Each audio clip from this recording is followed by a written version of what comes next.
the shootout, and he always makes seemingly very sharp points about it. So now we know he knows how to play it. Now he's just got to put it into practice. That would have been a nightmarish beginning for Gerard Greene, wouldn't it? The in-off, which he somehow avoided. Lost control of the cue ball, though. I think Perry always looks calm, whether that's how he feels is another matter, of course. But he's got all the experience in the world, although so's Ken Doherty. He managed to find trouble late on in his match. Yeah, it was the in-off that did for Ken, wasn't it? That, you know, I think everyone knows, the one thing you know about this form of the game is you can't afford to play a foul of any kind. And Gerard's got to hit a red here. And that's a nice shot, because I think they play it just that extra ball or two strength more firmly, so they shouldn't be finishing short anyway. That's the one sin. You can miss any ball, but not to reach them is the worst way to concede ball in hand for me.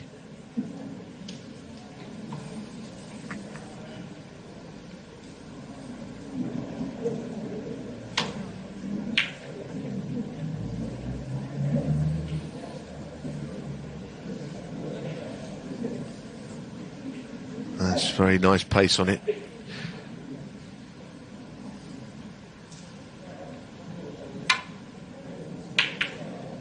Wow, that's a fluke. That's handy, to say the least. Another one for the collection. Well, there have been a lot of now. Liu Hushan seems to get multiple flukes. He's still playing great stuff, but he's had his share, hasn't he? And a few other players share as well. Well, the one Perry had just allowed him to take control of the table. This is it again.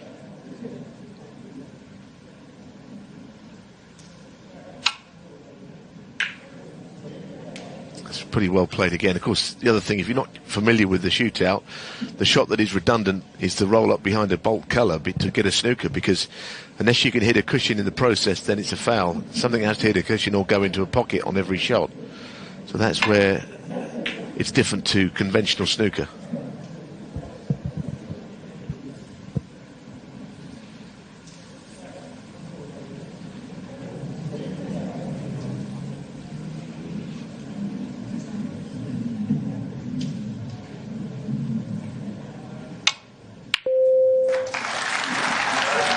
Hit it well.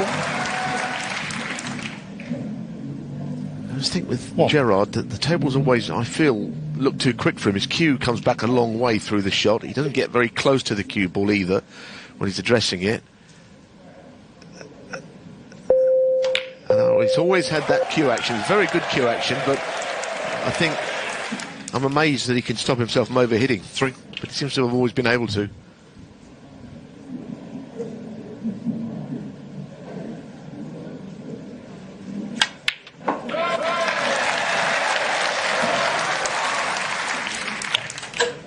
Sharp intake of breath there as the black stopped short.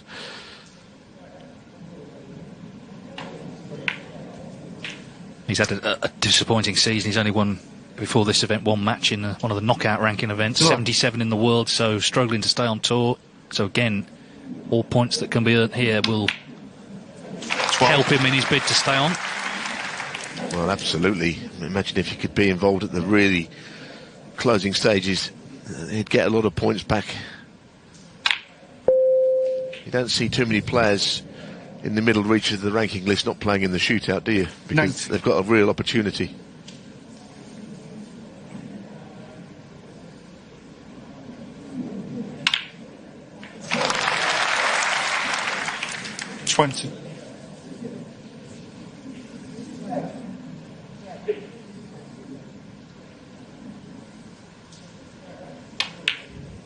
Well, he's been pretty steady. It was a good opening red. I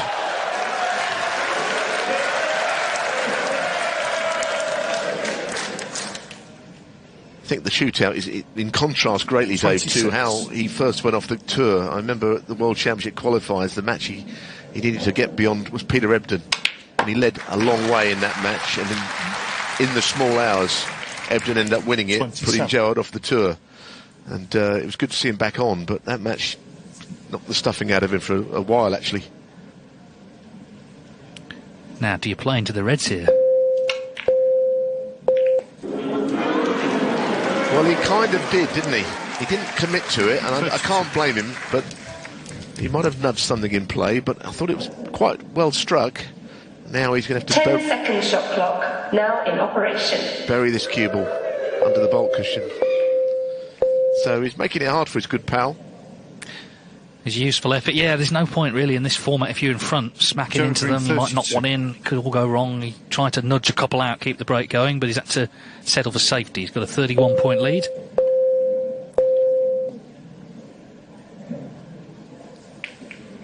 He's played a very good frame so far as Gerard. There is still, of course, too much time from his point of view for something to change.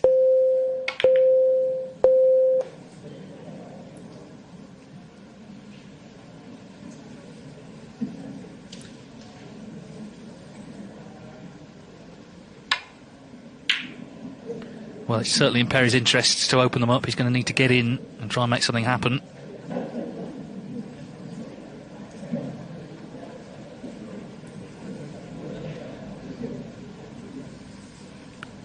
Greene, I'm sure, will feel there's no need for him to start going for anything here from distance. Just try and keep it tight. Keep Perry out. Oh, he's caught the knuckle.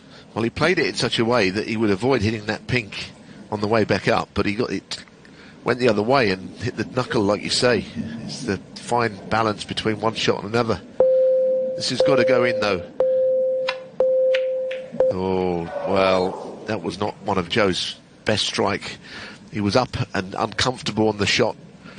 He didn't fancy it one bit, but he was forced into playing it, wasn't he? You could tell he didn't want to play it. And that was kind of paid off by the way he played it. Jerry did not want to play that either. That read up the table.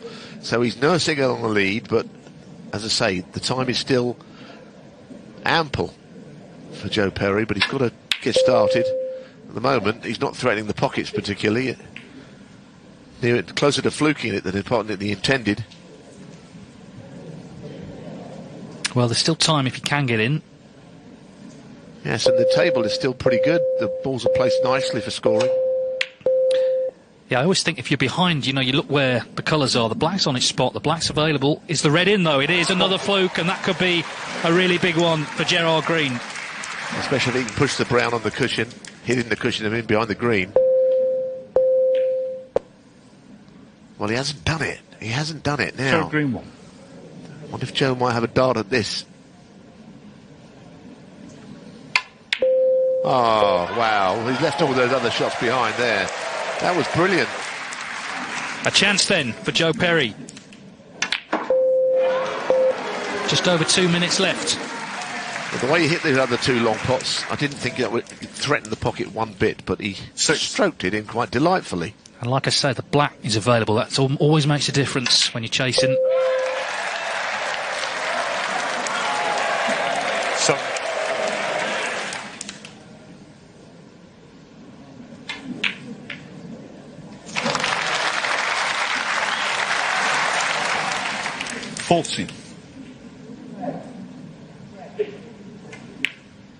He was a bit hampered, wasn't he? Gerard Greene can breathe again. Yeah. That made quite a bit of a difference, didn't it? But hasn't quite killed the match off with that shot, so now what is he going to do? Not rush is the first thing. Try and get some distance between the balls here. For Joe, really, it's going to have to be now. Well, it's 6 pots, realistically. He's only got a minute.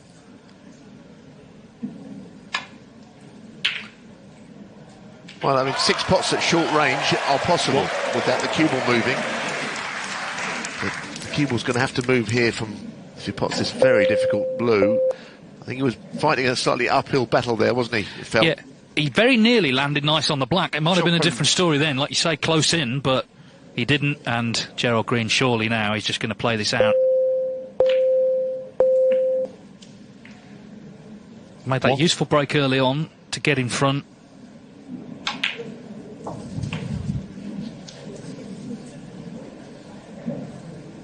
Eight.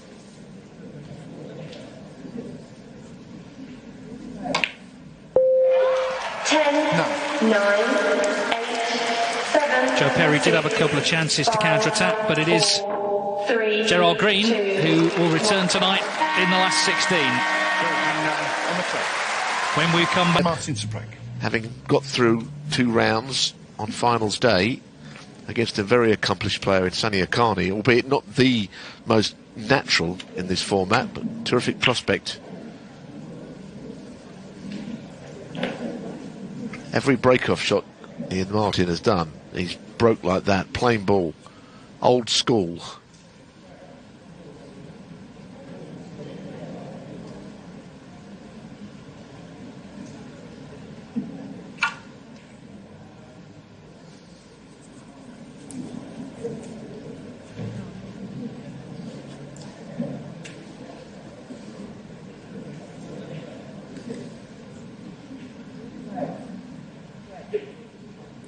I think the problem is, obviously, in general, and that's a very good shot from Ian Martin. Before all the problems in the world of the last year, the amateur game hadn't been all that strong already. And of course, the pandemic has done nothing to help. You know, there isn't that many opportunities for players outside of the professional tour these days. And certainly not recently. Well, he's a little lucky not to go in off there, because often that happens when you miss the bunch. 4. I think he thought that was in. He was ready to walk away resigned, but he's dodged a bullet.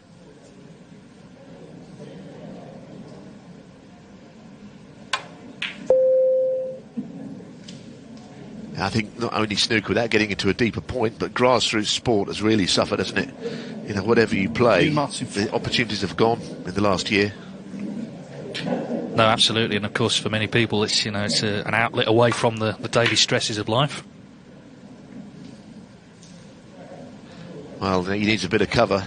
The brown needs to come to his rescue. The red's not over the hole, but you know, he wouldn't really want him to go for it.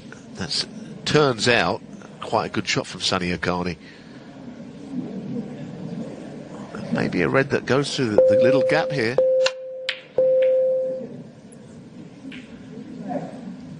Well, he needs a bit of assistance, and the brown has come to his rescue this time in a different way.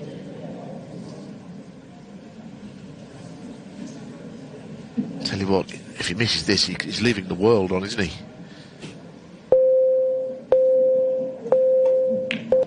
But he hasn't missed it. Well, the same rules apply if he takes the pink on. You know, the table is conducive to big scoring. pink ball, thank you. Is he going to play it? It looks like he is going to try and keep the break going. Subtle safety shot mightn't be the end of the world here. Well, he kind of hedged his bets a little bit there, didn't he? Neither one thing nor the other. Well, that was a classic. The clock's ticking down. I've got to do something. And like you say, he's potted a good pink, but has also played safe at the same time. Mightn't have been a bad thing to have missed it, you know, and left his opponent where he is now. The two reds on the left are in play on the safety, especially the top one of the two. You can hit that on the way back up. That is an exceptional safety shot. That really is. That's class. Sonny Akani set. Well, one thing you can't accuse Sonny Akani of is not having practiced. Because he's always on that table. I know we say a lot about him, but it's true.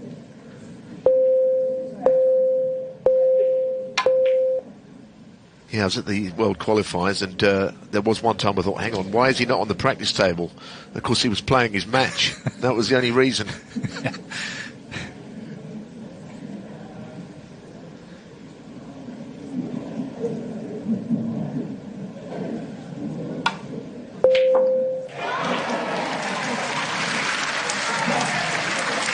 Well, obviously he can't roll up, but he can do something similar. He can roll up as long as, you know, if he can just get the cushion involved in this shot in some way. I think he can do it, you know. I don't know why he's just dropping this onto the cushion gently. It's not bad, but snooker would have been a lot better.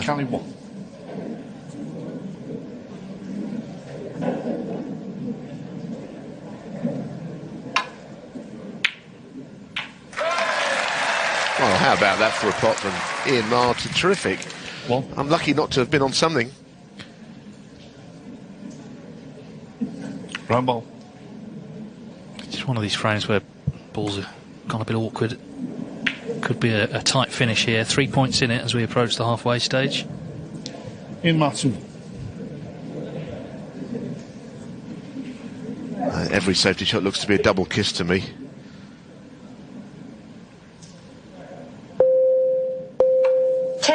Shot clock now in operation.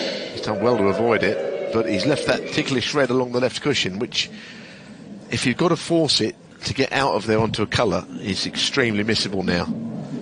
If the black's on its spot, it's not so bad. I think he's got to play or something.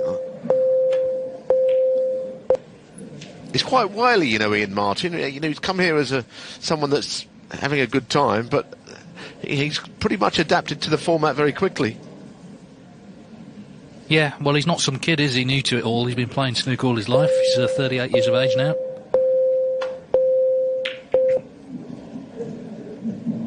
And let's be honest, we love to see a frame like Tepchaya's with a big break, but we also like these scratchy, low-scoring ones where you just don't know who's going to come through.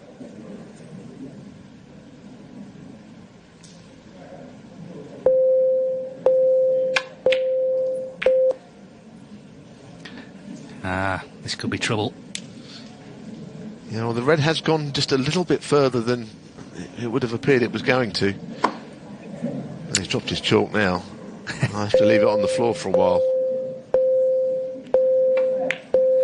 Yeah, it just ran on and on, didn't it, that red? I thought he was going to leave it to the middle. He doesn't think as quickly as his fellow countrymen, does he? Carney Tepchaya, obviously it's not a very fair comparison, but he takes a while to register what shot he's going to play. Ryan Day against Ben Ancorn is the next match. Ryan Day, another one of those players, he'd be on that list, wouldn't he, of potential winners before the event begins. Now then.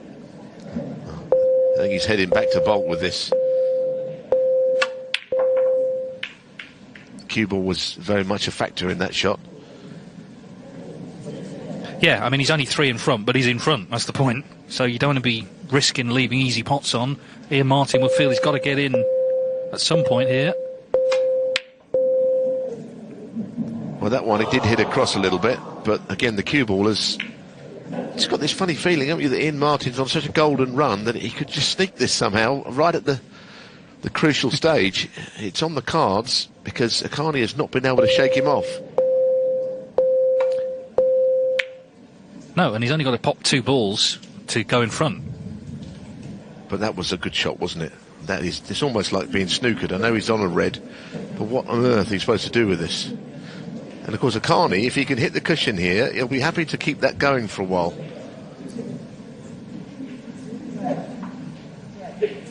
He's not really giving it any consideration, but... Wow.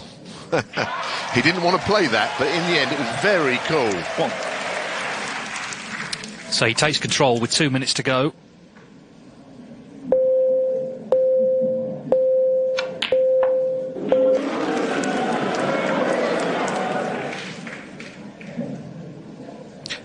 Going to have to make sure this goes in because the cue ball is heading into a very dangerous area where reds are all over the place if he doesn't pot it.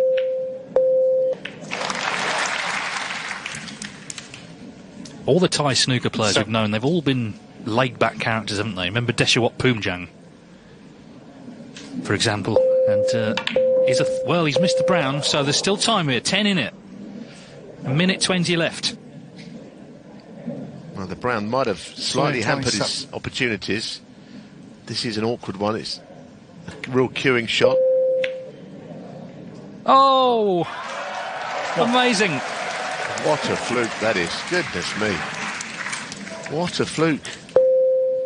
Now he's on the pink with a chance.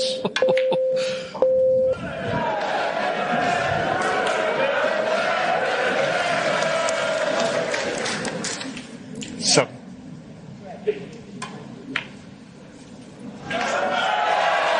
This is what I had a funny feeling might happen, Dave. Yeah, you called it. And he's just going to sneak it. It's not. I wouldn't say quite his name's on the trophy, but he's better to be here for a bit longer, I think. Well, imagine saying to him a week ago, Ian, next Sunday you'll be in the last 16 of a ranking event. Got to do something here. Looks like Akani may come back here. He's got 15 seconds. The balls are still running, though. Well, it's this shot, and if you get onto a colour, it's going to have to be very quick. You have to roll this in. 6, 5, 4. Unlucky. Wow, Ian Martin then, this 38-year-old amateur from Bury, is in the last 6. It's a big deal, and it's been won by, it's not just for English players either. People get that wrong. You know, Terry Griffiths has won it. I think Alan McManus played Joe Swale in the final once, of course. It's a terrific tournament, and Ben Hancorn has been good fun this week. I think I've heard him in his interview. He's been very much enjoyable, as if he's really enjoying it. You know, enjoying the whole experience, and it's half the battle, isn't it? Yeah, of course you can hear all the interviews on the Eurosport app between matches. I'm looking forward already to hearing from Ian Martin. Just won our last match, of course. But you can enjoy ad-free coverage, of course, on the Eurosport app. Now, this is handy. Got him in trouble here, and Reds have opened up here, so this is dangerous. He wouldn't have played that shot, Dave. He wouldn't have played in behind the brown, and he's good, but not that good. And now it's a question of do something quickly. You don't really want to be playing a hit and hope shot. He wants to hit one, though. Oh, goodness. He is in a second favourites position already. He's a bit angry because he didn't really feel he deserved to be behind there. And there you see a player taking the shootout very seriously, understandably. What? Got to make contact, haven't you? I mean, all right, he was unlucky to be where he was, but he's literally handed the cue ball to Ryan Day.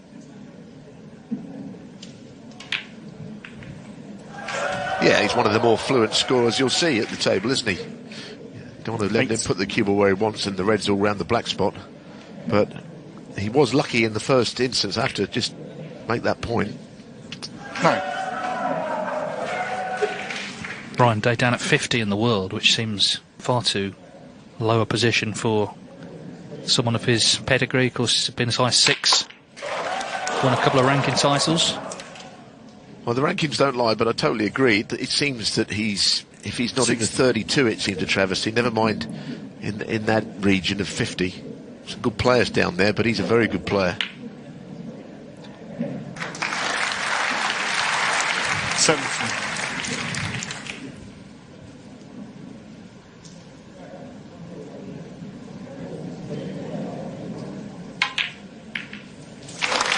Well, this is looking like a great chance, and of course Ryan Day, as I say, made that 70. Very swift and fluent effort against Matt Selt. 25. So concern clearly for Ben Hancorn.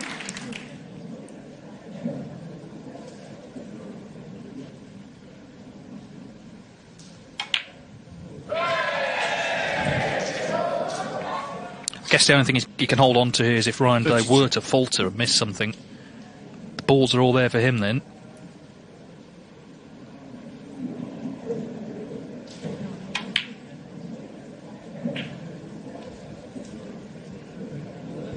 Yes, he's always been a player that makes the game look pretty easy. Even this, I know that he did get that early gift, but when he's in amongst them, he just makes snooker look an easy game to play, which we know it isn't. Not everyone is able to do that. Some are. 39.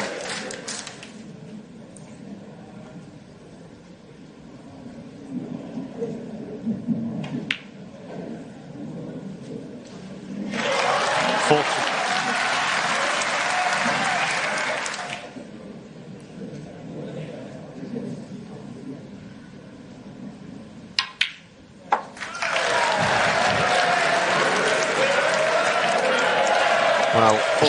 looking pretty emphatic this, isn't it? He's not over the line, and of course there is still nearly 6 minutes left should anything go wrong, but is anything going to go wrong? I'm not so sure it is.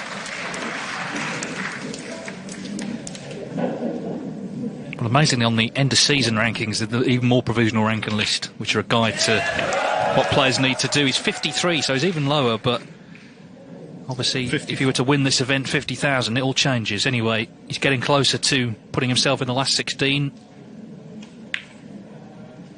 Yeah, I mean, look at how much time is left, Davey. You know, he could win this with 4 minutes to spare, the way things are progressing for him here.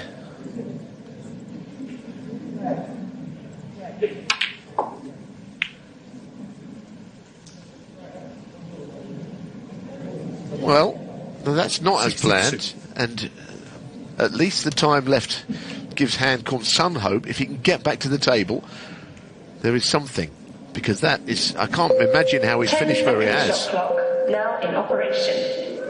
Ooh, just. What a shot. He just got it in time. What a pot that was, Dave. Yeah, there wasn't. He was down very nearly to the end of the shot clock, but he's knocked it in, and now, surely, it's Ryan Day going through. This red will make it official.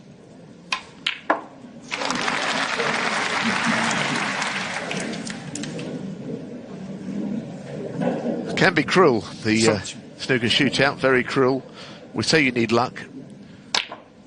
And he didn't particularly get any, did he, Ben Hancock? Yeah, and it's a little thumbs up from him. A good 71 from Ryan Day. Once he got the chance with ball in hand, he made full use of it. Ryan Day into the last 16 of the shootout.